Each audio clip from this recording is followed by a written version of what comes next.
tapping the luxury market on Long Island and using it to your advantage.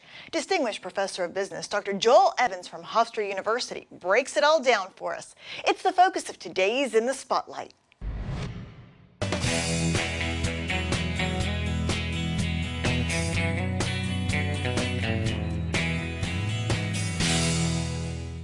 We're so happy to have you join us today, Dr. Evans. Glad to be here. This is a great topic, luxury on Long Island.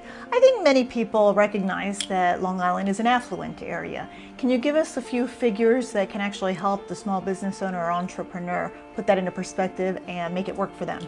On Long Island, between Nassau and Suffolk County, of the nearly 3 million people, the average household income is very close to $100,000. That's pretty high. The average household owns multiple cars. We're much higher than the average for the United States in terms of number of college graduates and the number of people who are working in professional jobs. So there is a lot of income and a lot of interest in luxury and status, things that I would call socially visible. Things like the apparel that we wear, the car that we buy, the jewelry we wear. Not so much the inner things that people don't see, but those things that are socially visible. A lot of people are very luxury conscious. Is that still the case? Because I thought that there are some websites, some services now, which are appealing to experiences that you just can't get anywhere. But the experiences that a lot of them are selling are still upscale experiences. Definitely. A lot of them are all-inclusives, which are very expensive, but what the luxury person likes is that you have all the amenities. You have the wine, the beer, the unlimited open bar, you have all the meals, you have all the activities included. So we've seen many more companies that have gone to this all-inclusive route to try to appeal this type of shopper. So basically they're looking for the one-of-a-kind experience, but something that still socially conveys status, the product. Right, it's a one-of-a-kind experience and something that if I'm wearing a shirt or have a car and it has a logo on it, so you know that I'm great.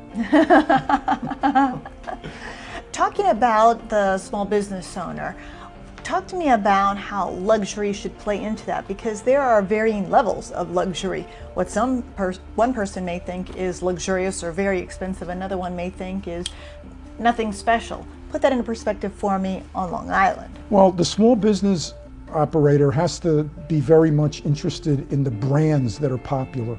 So even though Ralph Lauren may sell at an outlet store, may sell at their own store, may sell at Macy's, they would also sell at a local store. So what we have to do is identify up-and-coming brands that are popular that everybody isn't carrying that we stock. So if I'm an apparel company, I want the young designers, all right, the ones that are emerging now that will be willing to deal with me. So but the brand names become very important, because the brand name is what's going to convey the status. Then the other thing that I have to do is give phenomenal service. You know, it's what I would call the 30-second rule. Within 30 seconds of you walking into the store, are you greeted? Are you told where what you're looking for is? And does somebody walk over there with you and help you pick something out? What a small firm can't do, or any luxury firm, is convey itself more as self-service, where you're doing your own job. You go in and you know, it's nice clothing, but you're going through the racks yourself. That's not going to cut it with the luxury shopper. How advantageous is it to go for the luxury market on Long Island? Is it saturated? Is there room for growth? How do I know that that's the best target for me? We have to realize that luxury is still one market, and there's still mid-scale, there's still lower scale, the luxury scale is smaller, but so the real question is it less saturated? And probably in some areas the answer is yes. We have these upscale jobs that people are involved with, and there are a lot of opportunities for luxury sales as we move to the future. One of the things that there probably are on the discount end is where the competition is. Right? Once you go for a low price strategy, you better be the lowest, which means you have to beat Walmart, you have to beat Amazon, you have to beat everybody.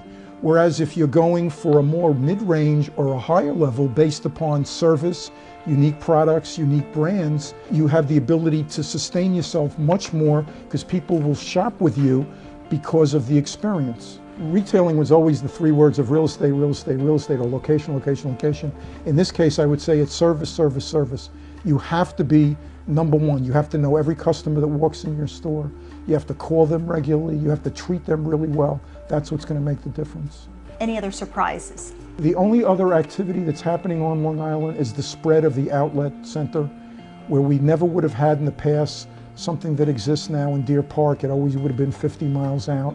So they're getting closer and closer to traditional retailers, and we see more even upscale retailers are going into the outlet centers like Bloomingdale's. What we have to realize though as consumers is that that merchandise isn't necessarily the same that's sold in Bloomingdale's.